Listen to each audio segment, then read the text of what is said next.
Primero, agradecer por esta invitación y a Paula y a Conrado que me han puesto en este reto que me encanta, que es hablar sobre las identidades, sobre la identidad relacionada con los legados culturales y sobre también este vínculo que se tiene directo con los territorios. He estado estudiando un poco de las ADNs. Ya habíamos tenido algunas experiencias de trabajo justamente, así que primero agradecer otra vez por la invitación, también al Ministerio de Comercio, muchísimas gracias, y saludar de manera especial a todas las ADNs que yo sé que han pasado por este proceso de selección, felicitarles. Esto quiere decir que están todas las ganas y todas eh, las energías, las buenas energías para avanzar con este proceso que a mí me parece maravilloso y además inspirador. A ver, voy a empezar a pasar. Ya. Entonces, bueno, la invitación el día de hoy me han hecho para hablar sobre identidad territorial para los distritos culturales y creativos. Ya lo dijo Paula, yo ahora soy directora ejecutiva del Instituto Metropolitano de Patrimonio y el tema de identidad territorial es uno de los retos más grandes que tenemos permanentemente, ya que inclusive en los territorios patrimoniales o declarados como legado cultural, los más antiguos, se sigue teniendo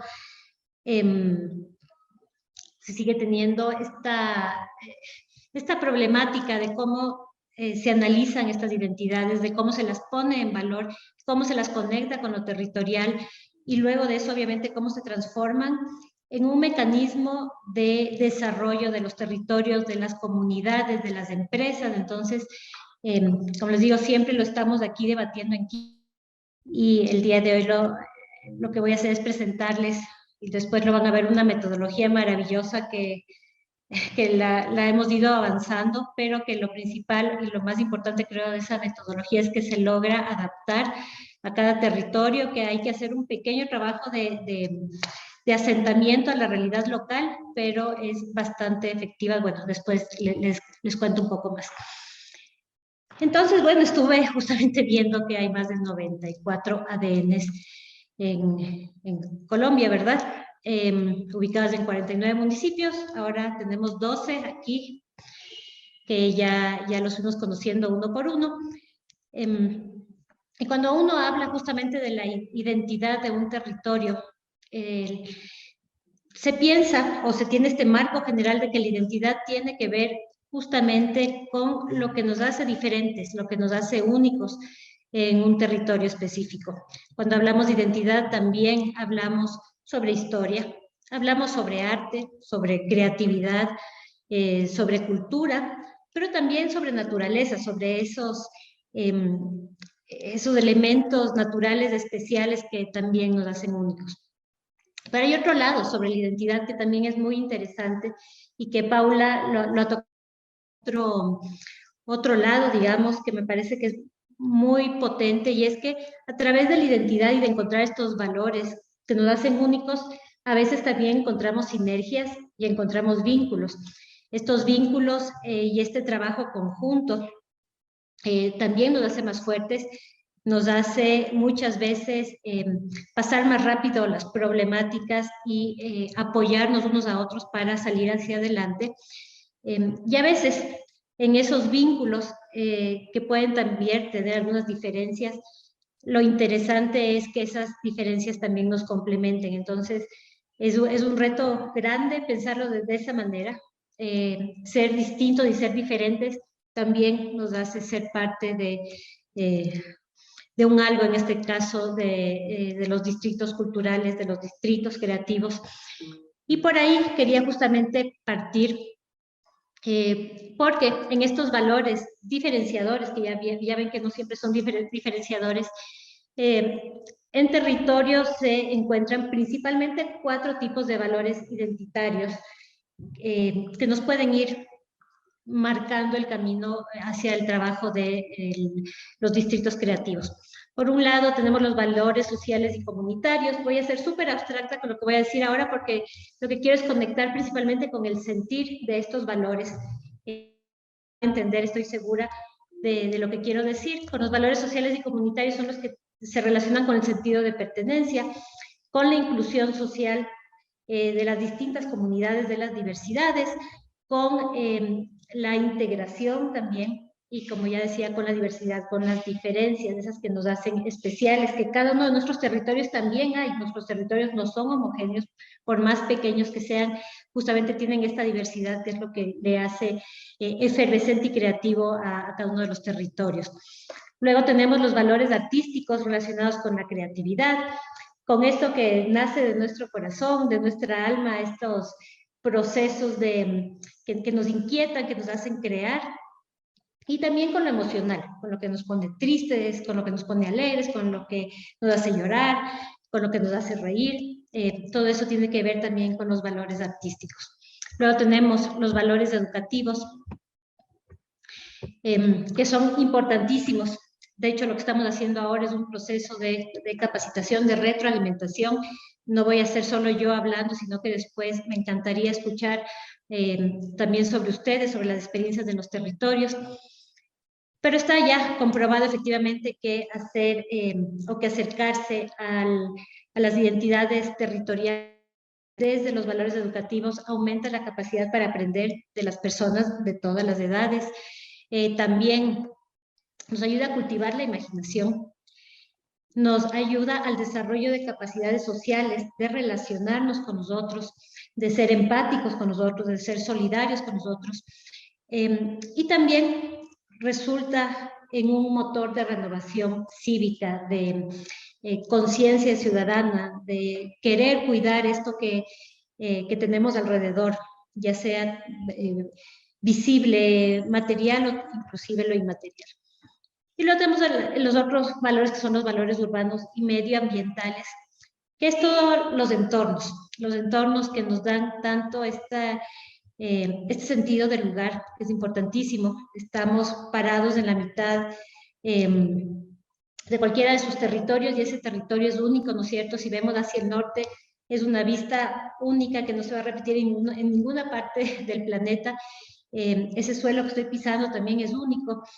La gente que camina alrededor es única, si bien podemos tener muchas similitudes, ese sentir también especial es importante al momento de valorar los entornos. También tiene, estoy segura que como vivo yo aquí en Quito, en mi departamento, salgo y tengo una calle y tengo el señor que camina con el perro, no es para nada igual a cuando no lo hace en Bogotá o no lo hace en Medellín o lo hace en cualquiera de los distritos culturales. La luz es distinta, el aire es distinto, la comida es distinta.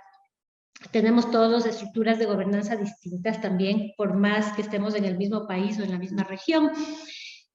Lo mismo con la seguridad pública. Los valores urbanos o el análisis de valores urbanos y medioambientales nos ayudarán y van a ver después a dinamizar los espacios. Hay algunos espacios que se han ralentizado, que no están caminando al ritmo que los otros. Bueno, cuando uno empieza a considerar los valores urbanos puede darle ese empujón a estos espacios. De hablar de la resiliencia, ahora se ha puesto de moda hablar de resiliencia, pero los seres humanos somos resilientes por naturaleza. Justamente la cultura es la que nos ha ayudado en todos los momentos de la humanidad a ser resilientes, a soportar los momentos más difíciles y poder avanzar. La creatividad nos ha ayudado a encontrar soluciones donde parecía que no habían. Y por último, todo esto nos lleva también a tener para un desarrollo justo de nuestras comunidades y de nuestros territorios. Entonces, bueno, con ese mismo entorno que ya les he comentado, estuve intentando anotar un poco lo que Paula no me iba, como que decía los contactos de cada una de las ADNs, pero yo quería justo iniciar aquí. Ya les digo, no quiero que sea un monólogo y estar solo yo conversando, sino que quiero que desde el inicio empecemos a hacer un poco esta reflexión sobre los valores identitarios de nuestro territorio. Y lo que sí les voy a decir, ustedes son los expertos número uno de cuáles son los valores identitarios de cada uno de sus territorios. Ni yo ni ninguna otra persona les puede decir cuáles son esos valores importantes. Y es así que yo lo que voy a hacer, y sé que hay más de un miembro en cada uno de los, de cada uno de los ADNs, pues les voy a, por favor, les voy a decir el nombre y quisiera que una persona, representante, voy a empezar con Santa Fe de Antioquia, me pueda decir 3 valores identitarios que identifique en su territorio. Puede ser cualquiera, puede ser desde el sancocho que hace mi mamá, o puede ser el edificio feo que está atrás de mi casa, o estar en el centro de la ciudad, porque también a veces uno encuentra ese tipo de valores. Puede ser el parque en el que juegan los niños del barrio. Puede ser cualquier cosa, les pido que sean muy creativos. Justamente ser parte de un ADN quiere decir que se tiene ese corazón y esa alma creativas, así que voy a permitirme ir diciendo uno por uno y si se van conectando, por favor, yo me voy a anotar porque esto va a ser después parte de la tarea. Entonces voy a empezar con Santa Fe de Antioquia, por favor, si es que se conecta alguien, y me dice 3 palabras que signifiquen valores de territorio. Bueno, muy buenas tardes. Hola. Aquí en Santa Fe de Antioquia tenemos unos edificios muy Perdóname, ¿me bonitos. puedes decir tu nombre primero? Así nos vamos conociendo. Hola, ¿cómo estás? Mi nombre es Carlos Pineda, yo soy el secretario de Desarrollo Económico de Santa Fe de Antioquia. Qué gusto, ¿ya? Un gusto para mí también. Pues yo tendría como muchas frases o muchas palabras para decir de Santa Fe de Antioquia. Entre esas sería el patrimonio cultural y arquitectónico que tenemos. En Santa Fe de Antioquia tenemos edificaciones hermosas, que la tendencia de la arquitectura, la historia que están dentro de estos edificios, el acompañado de las calles, de los árboles que están dentro de estas casas, la procedencia de estas edificaciones, donde vivió los primeros gobernantes, donde nació la cuna paisa, donde tenemos historias de creación de un departamento y también tenemos historias que han realizado, perdón, ¿me escucha bien? Sí, sí, sí, sí. Por otra parte, también tenemos pues un gran patrimonio en todos los artes y las manos de obra y trabajo, ¿sí? En Santa Fe de Antioquia tenemos personas que aún en pleno 2022 hacen barequeo, que es la minería artesanal. Personas que van al río con unas bateas de madera y durante el día van sacando tierra, arena, piedras, lo van lavando y van sacando oro de una manera que es amigable con el ambiente, con el medio ambiente, y es una labor artesanal. O poquitas municipios y ciudades todavía tienen sus barequeros, que acá lo utilizamos para fines de vocación turística, pero también tenemos familias que viven del oro con ese tipo de minería. Siguiente en el eslabón tenemos los talleres de filigrana. La filigrana en Santa Fe de Antioquia es otra labor artesanal que tenemos, pero esta labor nos ha dado un estatus a nivel nacional porque la forma en que se trabaja la filigrana en Santa Fe es una forma muy peculiar porque son un entramado de hilos. Y a nivel de diseño, los artesanos de Santa Fe son bastante creativos, hacen un montón de figuras y hacen un montón de accesorios, de los cuales se han ganado bastantes premios y es muy solicitado ese trabajo. Entonces, ahí tenemos otro eslabón de la cadena de producción, desde el oro, sacándolo de una manera acorde con el medio ambiente, y la producción de una labor artesanal que está viva y que funciona, y que tenemos una ruta y tenemos muchos talleres de filigrana. Continuando Te voy a con el interrumpir tema. un ratito, te voy a interrumpir solo un ratito, Claro que sí. porque la verdad es que yo estoy enamorada de los dos, de los 12 ADNs porque con Paula hemos estado conversando. Lo que pasa es que, verán, lo que me acabas de contar, lo ideal es que lo pongas en lo que yo ya les voy a mandar como tarea, que es justamente, ya les voy a mandar el documento. Ahora, yo sé que es súper difícil porque es súper complejo decir solo 3 palabras, porque ni siquiera tienen que ser frases, tienen que ser 3 palabras que se relacionen con algo que tú sientas parte de tu identidad en tu territorio. Lo otro, además que yo ya le dije a Paula que yo quiero revisar también con ella y con Conrado todo lo que ustedes vayan entregando. Me va a encantar ver justamente toda esta riqueza y todo este orgullo además que se tiene de lo que se hace en cada territorio. Entonces, te voy a interrumpir, perdón que te corte, porque nosotros vamos a seguir conversando. Claro Pero que tenemos sí, que ir avanzando, si no, no vamos a terminar. Ahora es voy a totalmente, seguir. totalmente claro. Sí, sí, o sea, podemos seguir conversando después. Luego voy a preguntar, Itagüí.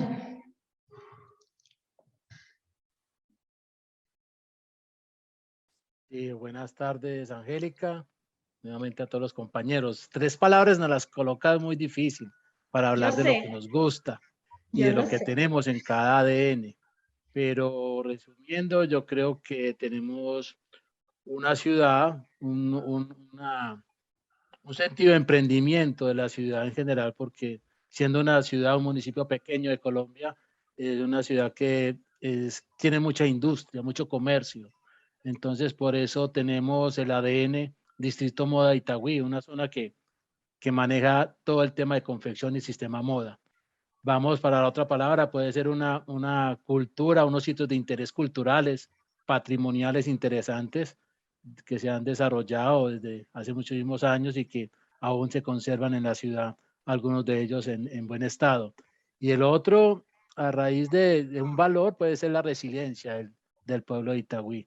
De verdad que en una época fuimos una de las ciudades más violentas, no solo de Colombia, sino del mundo, y a raíz de unos trabajos pues, de la administración y en su momento de algunos líderes, volvimos a tener una ciudad tranquila, segura, próspera, que ha cambiado mucho. Entonces yo creo que la resiliencia, el tema cultural, patrimonial y un tema industrial y comercial. Buenísimo, muchas gracias. No me Andrés Felipe Urrego. Andrés, perfecto, ya. Ahora voy a preguntar solo 4 ADNs en este momento, porque después, en la siguiente fase, voy a preguntar a otros 4 más, ¿ya? Vamos con Restrepo. Buenas tardes, sí, a ver, pues había perdido conexión, pero entiendo que están preguntando las fortalezas del ADN, ¿cierto? Restrepo es el Estoy municipio. preguntando, te cuento, estoy preguntando 3 palabras, solo pueden ser palabras, yo sé que es dificilísimo, ¿ya? 3 palabras que para ti, respecto a Restrepo, ¿no es cierto?, signifiquen identidad. Es dificilísimo, Bueno, yo lo sé. entonces, nuestra ADN, Restrepo, fe, tradición y cultura. Perfecto. Gracias. Fe. Tradición y cultura. Perfecto. Gracias. Muchas gracias. No me dijiste tu nombre, perdón. Claudia Patricia Sierra Trujillo, la directora del Instituto Municipal de Cultura de Restrepo y la líder del ADN. Gracias, Claudia. Ya, y el último vamos ahora con San Ignacio. A que San Ignacio lo conozco. ¿Cómo estás, Angélica? Mucho Hola. gusto en verte. ¿Cómo Y la te pregunta va? para nosotros, la pregunta para nosotros está muy fácil porque nuestros 3 valores identitarios serían patrimonio, cultura y educación. Si de cosas físicas y concretas que se toquen se trata, podríamos hablar de 3, que es la Plaza de San Ignacio, el conjunto arquitectónico San Ignacio y el Palacio de Bellas Artes. Perfecto. Muchas gracias y qué gusto Qué verte. gusto verte. Lo mismo. Entonces, quería partir con esto porque efectivamente, para que se den cuenta, y me gusta el tipo de respuestas que tuvimos, identificar cuál es la identidad de un territorio es dificilísimo. Primero, que nunca va a ser una sola. Eso ya lo tenemos por sentado. No es una y es distinta de uno al vecino, de uno al hermano, la mamá, el papá, el hijo. Todos leemos de manera distinta las identidades, los legados también. Y además identificamos de manera distinta cuáles son estos valores que son importantes para un territorio. Entonces, de lo que se trata es de llegar a unos acuerdos generales conjuntos que permitan hacer avanzar, en este caso, a cada una de las ADNs. De eso se basa justamente, en eso se basa la metodología. Así que ustedes que me contaron un poquito de su territorio, yo voy a contarles un poquito del mío también. Yo soy quiteña, nací aquí en Quito. Quito fue declarado Patrimonio Cultural de la Humanidad hace 44 años, pero Quito venía ya cuidando el patrimonio cultural desde los años 40, de hecho desde el año de 1941. Les quería contar esta historia larga de cuidado del patrimonio, porque eso también nos ha traído muchísimos retos en la actualidad para la gestión de este patrimonio. Cuando tienes muchos años de pensar y repensar, no, ni siquiera repensar, de haber pensado y de haber, de cierta manera, acertado con la manera de cuidar, en este caso, un territorio. Estamos hablando de 376 hectáreas, que es el área declarada por UNESCO. Luego se nos volvió complejo cambiar la manera de pensar desde los años 41, que es la que se vio reflejada en la declaratoria del 78. Y ahora resulta que estos territorios empiezan a perder lo que nos hizo ser patrimonio cultural, no la parte edificada, que la seguimos manteniendo bien, que sigue estando en pie, de hecho muy bien mantenida. Lo que estamos perdiendo es del alma de este territorio, que es la creatividad, que es la gente, que es la vida en los barrios. El Centro Histórico de Quito está conformado por el núcleo central, es el área más importante de la declaratoria UNESCO, que es esta manchita más oscura, pero alrededor tenemos 14 barrios donde vive la gente. Algunos de estos ya se están despoblando de manera muy rápida y otros no. Entonces, este es un reto que lo hemos tenido por lo menos los últimos 10, 15 años sobre la mesa. Cómo revivimos a este territorio que todo el mundo piensa que ya, me refiero a todo el mundo, a todo el mundo, no solo a Quito y el Ecuador, sino todo el mundo piensa que la ecuación ya está resuelta aquí en Quito, y no es para nada. De hecho, hay que replantearse la ecuación, hay que replantearse los números, hay que replantearse las respuestas y hay que replantearse todo. Y de ahí partimos justamente para el proyecto que les voy a mostrar hoy.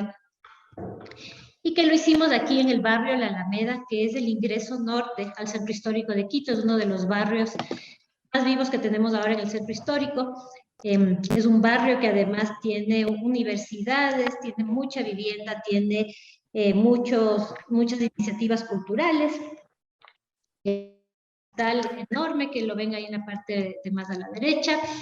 Y es un barrio además que tiene una organización social bien interesante. Antes estaba un poco fragmentada por sector de organización. El hospital bien, y no hablaba con nadie más. Tiene además un parque adyacente, que es este triangulito que ven acá hacia arriba. Y era, como les digo, justamente el ingreso desde el lado norte, que, y aquí vamos a empezar, justamente en el momento de plantear el proyecto se nos dio una sinergia especial, porque como sabrán, en el año 2016 en Quito se llevó a cabo el Hábitat 3, que es esta reunión de ONU Hábitat que se realiza cada 20 años en alguna ciudad del mundo. Nos tocaba a nosotros en ese año. Y en el marco del Hábitat 3 se hacía un Urban Lab, un laboratorio urbano con propuestas que se debían presentar a ONU Hábitat. Se presentaron muchísimas, y justamente la propuesta que les voy a presentar de las que ganó para llevarse a cabo en el territorio. Como les dije, no solo estaba en el marco conceptual del Hábitat 3, sino que justamente el sitio en el que estaba el Hábitat 3 colinda y es vecino de este barrio que les digo, que es el barrio de La Alameda, y que era un barrio obligatorio para transitar desde el área, desde el sitio del Hábitat 3 hacia el Centro Histórico de Quito, que era uno de los sitios que más se quería visitar durante el evento. Entonces, tuvimos muchísimos socios para este proyecto. Fue una propuesta, y es importante decirlo, que por un lado estábamos nosotros desde el Instituto Metropolitano de Patrimonio, pero la propuesta fuerte también venía desde ICOMOS Internacional, también desde varios ICOMOS nacionales, no el del Ecuador, pero sí de otros lados, como el de Estados Unidos, también estuvo el de Canadá, estuvo el de Turquía, estuvo el de Italia, el de Francia, entre otros. Estaba la Secretaría de Planificación del municipio, el Habitat Village, que es la que nos aprobó justamente entrar en este proyecto, y se unió también UNESCO con algunos de los expertos. Tuvimos como socios también a la comunidad, que ya les voy a contar después, varias escuelas, colegios, artistas. Bueno, se volvió de un proyecto chiquitito de conceptualización y de una manera distinta a la identidad territorial patrimonial. Se transformó en un proyecto grande con una metodología que todos los que fuimos parte de ese proyecto después la logramos aplicar en montones de continentes y de realidades distintas y para distintos fines.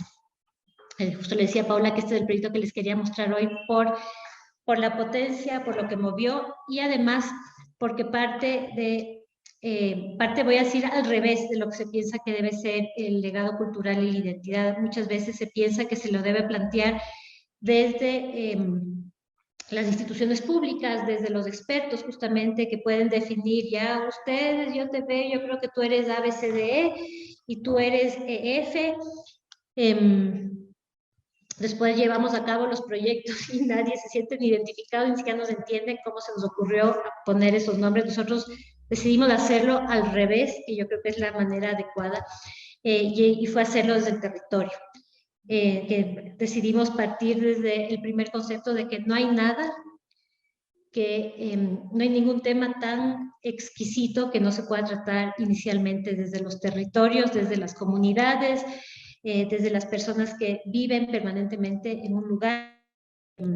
Muchas veces nos dan lecciones y vamos a ver después. Aquí ven un poco de la participación, entonces este es un proyecto totalmente participativo. La metodología que aplicamos es la mezcla de una metodología de la ONU, otra de ONU Habitat, otra de PNUD y otra que teníamos aquí que ya la veníamos desarrollando. Hicimos un mix y salió esta metodología justamente de trabajo en la comunidad con un objetivo importante que era justamente crear desarrollo en un territorio en base a los valores identitarios locales,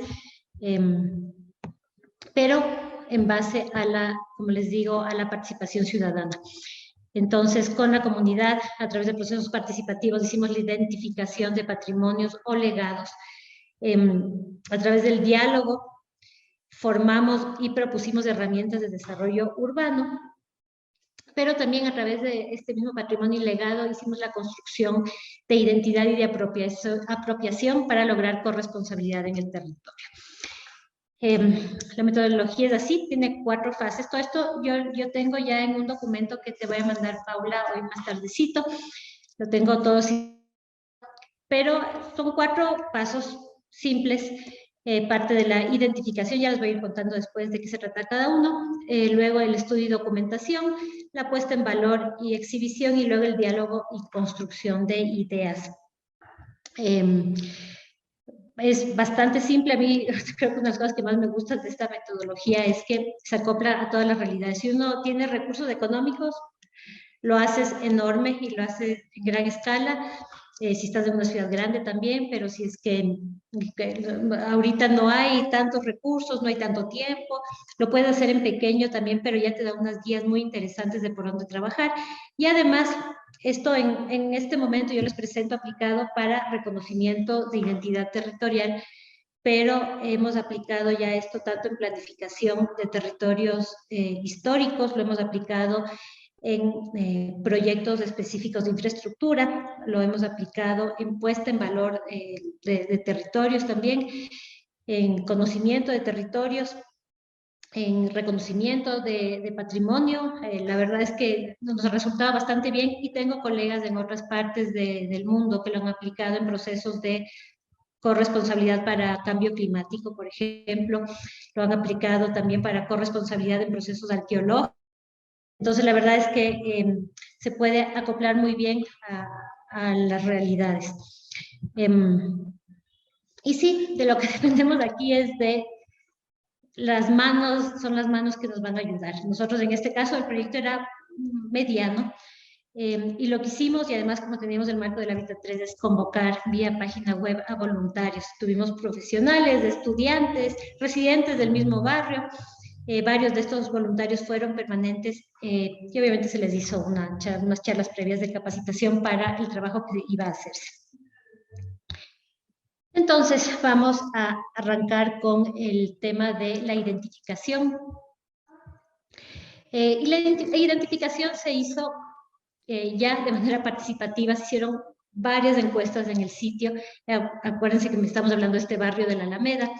Hicimos también algunos talleres grupales focalizados, unos con niños, otros con la tercera edad, otros con los estudiantes de la universidad, porque hay una facultad de medicina. Y a todos ellos les preguntamos cuál es este elemento, un poco parecido a lo que yo les pregunté hace un rato. ¿Cuáles son estos elementos? Trabajábamos siempre sobre mapas, sobre dibujos. ¿Cuáles son estos elementos que a ellos, por un lado, les hacen volver a este barrio, ¿no es cierto? ¿Cuáles son los elementos que sienten que son de este territorio? Fue interesantísimo trabajar con los niños porque los niños nos dieron las ideas más creativas, y varias de esas están en el resultado final del proceso, porque ellos no tienen este filtro que a veces uno tiene ya cuando es adulto. Ellos sueltan y dicen. Entonces fue muy interesante. Y luego de esta identificación finalizamos con un listado de aproximadamente 50 o 60 temáticas identitarias, voy a decir, porque no eran ni lugares, o sea, algunos eran lugares, otros eran sentimientos, otros eran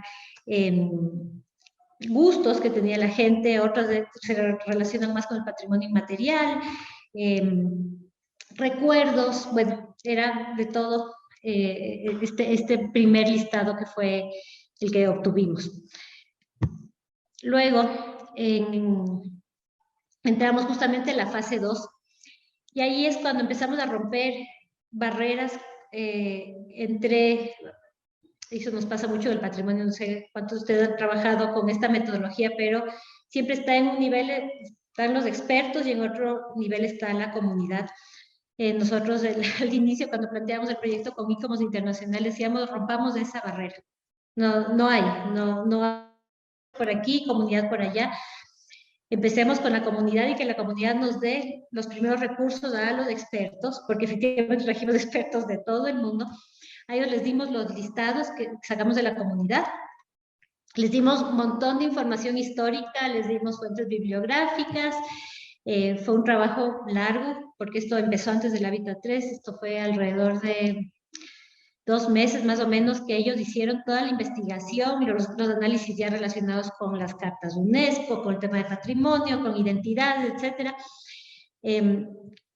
Y lo que hicieron fue coger todo este listado que nos dio la comunidad y desarrollarlos conceptualmente, en base primero a una reseña histórica que sacaron los expertos, luego los relacionaron con la nueva agenda urbana. Ustedes recordarán que justamente en el Hábitat 3 se aprueba la nueva agenda urbana, que además incluyó montones de artículos de cultura.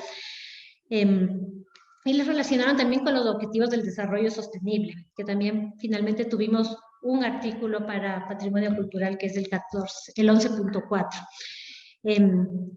Entonces se desarrolló todo esto, y en base a este desarrollo se empezó a hacer un justificativo de la selección. O sea, de todo este macro se empezó a concretar en características especiales identitarias del territorio. Entonces, justamente de esos 60 se pudo aterrizar en 20 elementos. Yo les digo, esto es porque fue la Alameda y es del tamaño de la Alameda, pero esto es bien interesante porque dependiendo de esta etapa académica, con quién se lo haga, puede ser una universidad, puede ser una escuela, puede ser un colegio de artes, por ejemplo, van a variar los resultados, pero más que eso, es decir lo que nos dice la comunidad, lo que sabe la comunidad es importante, y nosotros lo vamos a analizar en base justamente a eso. Aquí hay uno de los que se seleccionó, que fue tal vez el el más votado, que fueron las comidas típicas, que como ven es comida de la calle, que no siempre está regularizada, no siempre tiene los permisos, ya no voy a entrar en esos temas, pero la gente sintió un apego especial con la comida, con el tema alimentario. Era totalmente decidor de su territorio y de la esquina, porque es una esquina por la que pasaban todos los días. Entonces, este texto que no se lee ahí, pero lo desarrolló un experto italiano de UNESCO, pero basado en lo que nos dijo la comunidad en ese. Y esta fue la selección que se hizo. Hubo una selección primera de 20 elementos y esa selección después con la comunidad llegó a estos 10, justamente en mesas participativas. Miren esta variedad maravillosa. Se escogió un parque, la laguna del parque, importantísimo. El churo de la Alameda, el churo es este elemento que lo ven ahí, que es como un mirador que está en el parque. Un observatorio astronómico. La iglesia del Belén, que es la iglesia más antigua que hay en Quito, nos sorprendió esa selección. Se seleccionó el Palacio de Cristal, que es un elemento, en cambio, un poco más modernista. Los vendedores de comida tradicional, la maravilla. Se seleccionó la arquitectura moderna del siglo XX. Nosotros, yo me acuerdo clarito, en ese momento estábamos a nivel conceptual discutiendo a nivel del Ecuador si es que había que incluir la arquitectura moderna en el patrimonio. Bueno, el barrio y la comunidad nos dijo de una sola que eso ya era patrimonio. Entonces nos dieron 3 vueltas, se adelantaron. Las escalinatas y las calles sin salida, importantísimas en este barrio que está en una lomita, y el hospital, la maternidad Isidro Ayora, donde han nacido montones de niños aquí en nuestra ciudad. Nos dieron una lección sobre patrimonio urbanístico, arquitectónico, patrimonio inmaterial, íconos de hitos. La comunidad supo igual o mejor que cualquiera de nosotros qué es lo que significaba la identidad de este territorio, de este barrio, e incorporó justamente todos estos elementos de diversos patrimonios. No solo rompimos las barreras entre los distintos actores del patrimonio, sino que este resultado de la comunidad nos demostró que el patrimonio efectivamente tiene que romper barreras en sí mismo también. No es que esto es patrimonio arquitectónico y por acá está el patrimonio material y por allá el patrimonio alimentario. Todo se mezcla, todo convive en sinergia. Cuando desaparece uno, empiezan a desaparecer los otros, empiezan a perder su alma. Entonces no podemos separar el patrimonio natural del cultural tampoco. Todo debe funcionar junto. Y luego de eso entramos a la fase 3. Esto ya fue cuando ya estaban todos los expertos aquí en Quito y estaban dándose las conferencias del Hábitat 3. Todo esto se subió a una página web, se hizo señalética en el lugar respecto de todo esto que encontró la gente. Era importante que la comunidad vea que todo este trabajo que hicieron previo se veía reflejado en el territorio, que fueron parte de esto, de que si poníamos una diciendo este parque o esta laguna es parte de nuestra identidad como la Alameda, digan, yo estuve ahí, yo también decidí eso, yo lo cuido, yo soy un poco inventor de esto que está pasando. Y además entregamos mapas impresos, de eso se hizo además una entrega gigante en el Hábitat 3 a toda la gente que vino de visita. Se volvió uno de los sitios más visitados durante el Hábitat 3 porque era laboratorio urbano, pero además la gente estaba preparada para recibir, me refiero a la gente del barrio, ¿no? Aquí hay un poco del material que se fue desarrollando, que se entregaba. Este era el mapa que también entregábamos, contando un poco la vida de este barrio. Y ahí empezamos a tener también inclusive auspiciantes que se empezaron a sumar al proyecto. Marcábamos también los espacios. Ahí, como ven en el mapa de la derecha, ahí está cada uno de estos lugares que identificó la comunidad y que después se desarrolló con los expertos. Y luego de esto entramos a la fase 4, que tal vez creo que es la más, por un lado, inicia siendo compleja, pero después es la que más logra sostener a los procesos participativos. Nos pudimos haber quedado con la fase anterior, parecía que era importantísima, porque es la que consolida el proyecto, ¿no? Por un lado, bueno, esta fase la llamamos el diálogo y construcción de ideas. Era el momento de juntar a todos, porque como les dije, habíamos hecho una parte de vía web, la otra hicimos aquí con la comunidad.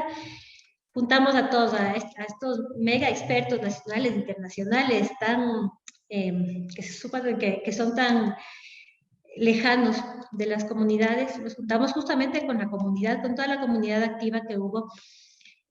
Tuvimos muchas mesas de trabajo para debatir, se debatieron desde temas patrimoniales, temas identitarios, temas simbólicos, de manera horizontal unos con otros.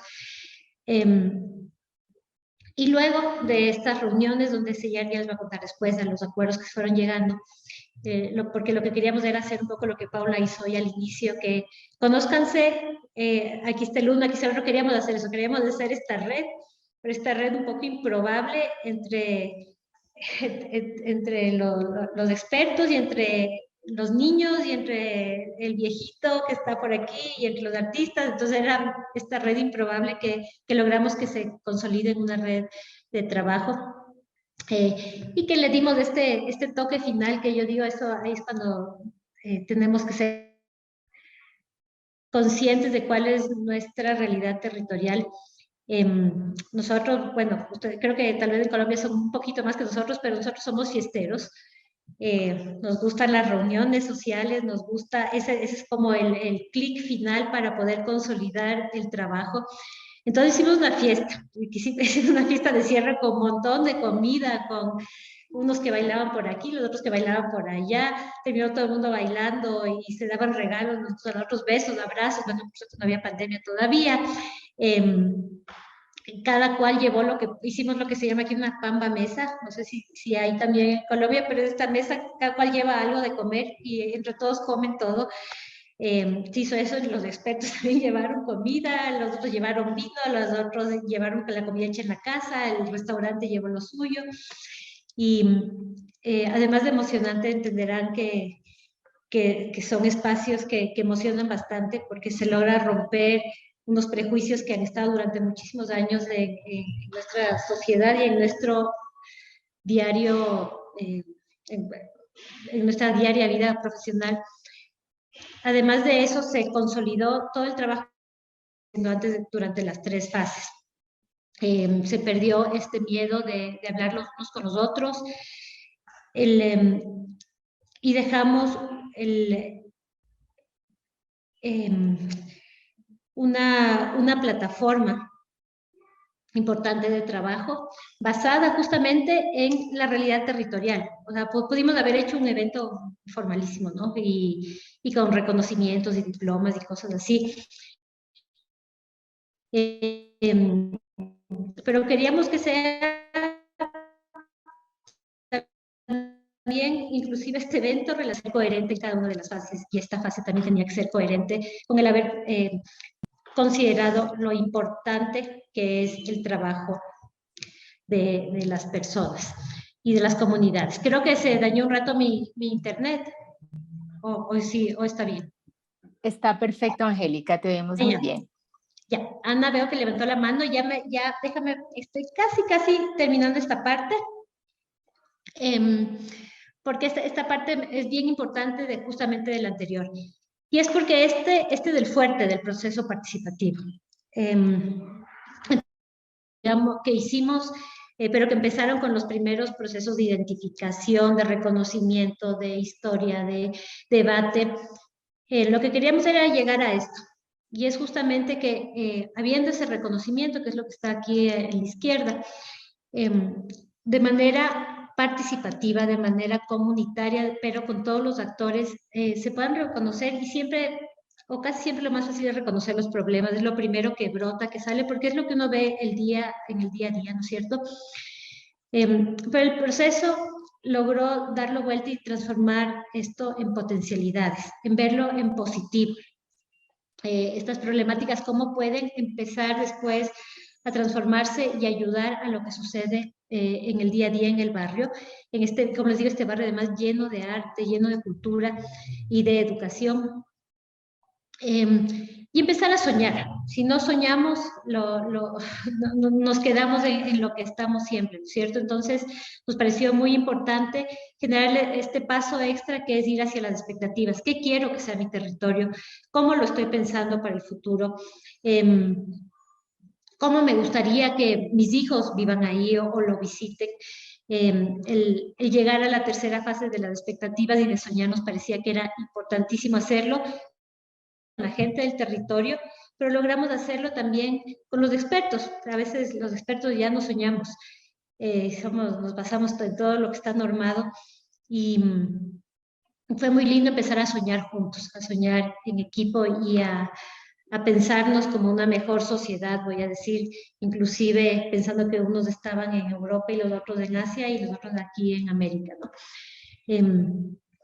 Y a partir de esta reflexión que se hizo, que a veces fue dura, cuando se habla de los problemas, es duro porque hay áreas que están desatendidas, hay otras que han sido olvidadas permanentemente por el Estado, hay de todo. Entonces la parte de los problemas es compleja, pero logramos pasar a los compromisos. Y los compromisos parten de un mínimo acuerdo entre todos.